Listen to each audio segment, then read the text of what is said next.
Shalom, meus amados, graça e paz, tudo bem? Espero que todos estejam bem, estamos felizes, glorificamos ao Eterno e louvamos o seu nome, certo? Vamos aqui para mais uma aula, vamos estar falando de hoje sobre renunciar ao esforço próprio, né? Nós estamos aí num segmento de andar por fé, né? Desenvolver uma vida de fé, desenvolver uma vida espiritual, e eu quero poder trazer essas dimensões que nos ajudam muitas vezes. Nós precisamos discernir, né? Tem coisas que a gente não discerne, a gente não consegue nos avaliar, né? E a gente precisa nos avaliar de tempo em tempo, porque tem coisas que são terríveis, né? Não são legais e nos impedem de avançar e viver uma vida para Deus, ok? Então nós vamos falar sobre renunciar ao esforço próprio, né? Todo crente carnal, todo cristão carnal anda pelo esforço próprio. Ou seja, a primeira coisa que a gente tem que entender, começando essa aula, é que se eu ando pelo meu esforço próprio, né? Eu sou um cristão carnal. Eu sou um crente carnal, né? Deus não precisa da sua força para fazer nada. Deus precisa da sua obediência para que as coisas fluam nas nossas vidas, ok? Então esse é o primeiro ponto que a gente já tem que ressaltar. Tudo que é força minha, né? Existe uma parte que eu preciso fazer e existe a parte que Deus vai fazer através da minha obediência. Não é a minha força que faz a porta abrir, é a minha obediência que faz a porta abrir, certo? Se a porta não abriu é porque o Senhor não quis abrir. E com certeza essa porta vai me trazer muitos problemas, ok? A fé pressupõe dependência de Deus. Outra coisa aqui é o ponto 2. O primeiro ponto é: eu não posso andar na minha própria força. O segundo ponto é que andar em fé, né? Andar em fé, ela é necessário e vai andar junto com uma dependência total de Deus. Eu dependo totalmente do Eterno. Se na sua vida tem alguma fonte de dependência que não seja Deus, você precisa avaliar, certo?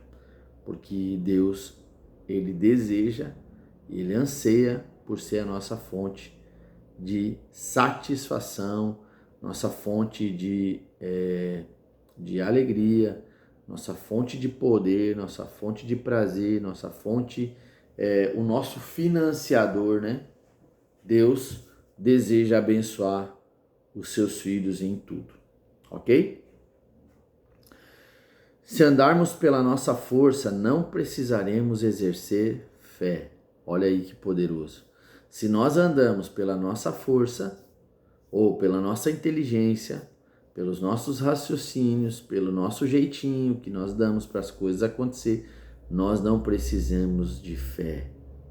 Não vamos precisar exercer fé, certo? A principal característica da vida de fé é o descanso. Paulo diz em Hebreus 4:3: Nós, porém, que cremos, entramos no descanso, conforme Deus tem dito em Hebreus capítulo 4, versículo 3, né? Vamos ler, eu quero ler essa passagem que diz assim, ó: Mas nós, os que temos crido, ou seja, o que nós temos processado a fé e confiado no Senhor, entramos no repouso, ou seja, no descanso, porque com ele, como ele disse, como jurei a minha ira, não entrarão em repouso, porque eis que as obras de Deus existem desde a origem do mundo. Se nós cremos, aos que creem no Senhor, os que confiam no Senhor, os que obedecem a sua palavra, eles eles vivem no descanso. O descanso é um lugar, né? O descanso tem nome. Cristo Jesus é o nosso descanso, certo? Então a gente precisa entender essa verdade, que é uma verdade muito poderosa, certo? Os que andam no Espírito andam em descanso, né? São como barcos no meio do mar. Não precisam se esforçar. Basta deixar-se levar pelo vento. Olha só o exemplo, né? Nós somos como os barcos, o vento é o espírito. Veja que este descanso não é lazer, não é retiro e nem férias. Podemos ir a estes lugares, em todas essas formas de descanso, e mesmo assim não descansarmos. O verdadeiro descanso é poder dizer: Senhor, és tu quem fazes, não eu. Não sou eu quem salva ou quem santifica, és tu, Senhor.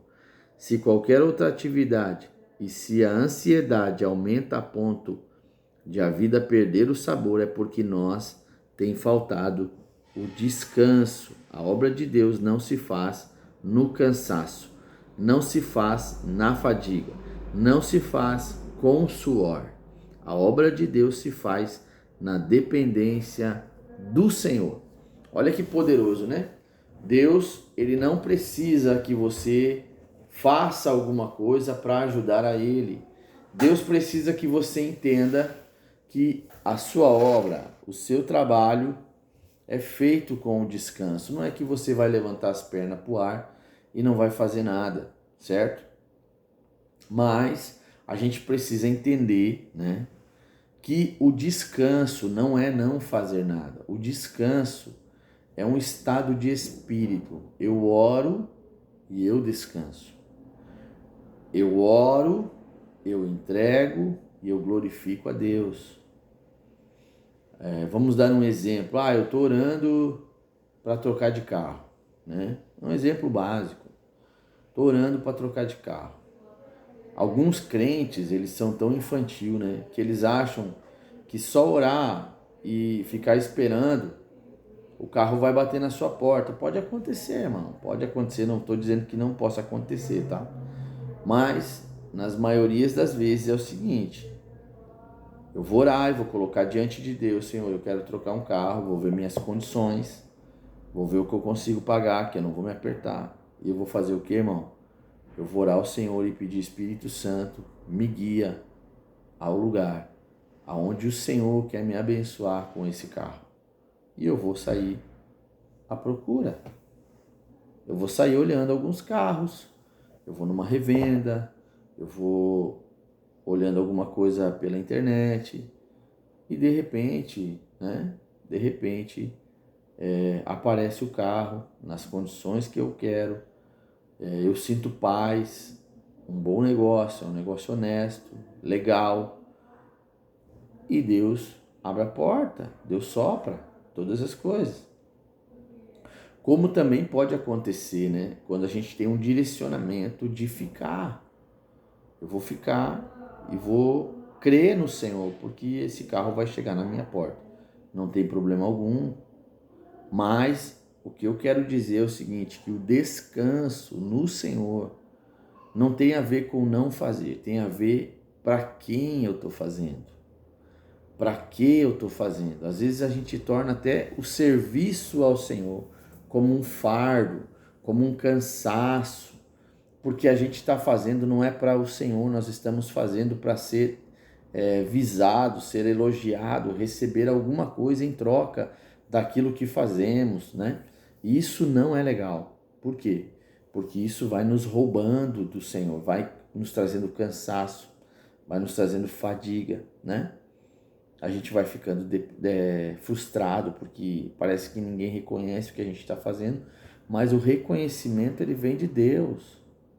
O teu pagamento, o teu penhor pelo seu trabalho, quem vai te devolver isso, quem vai te abençoar, quem vai te pagar, meu irmão, é o Senhor. Então, por isso nós precisamos renunciar a toda a base de esforço próprio para que as coisas aconteçam. No tabernáculo mesmo, os sacerdotes, eles tinham uma roupa toda de linho, até a cueca era de linho. Não poderia aparecer suor no seu trabalho para o Senhor. Não poderia. Por quê? Porque Deus não quer ver o suor do homem. Deus não aceita. Por quê? Porque Deus não aceita nenhum tipo de trabalho que vá ajudar ele a fazer alguma coisa por você.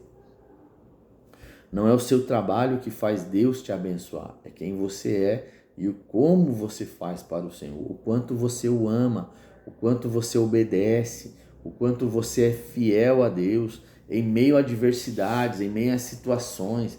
Em meio ao caos, você continua sendo fiel, você continua caminhando, você continua entregando para o Senhor. Isso vai fazer o céu abrir, isso vai fazer a porta abrir, isso vai fazer a bênção do Senhor chegar.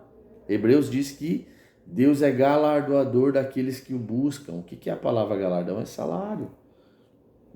Deus vai te pagar um salário para buscar a Ele, quando busca de todo o coração.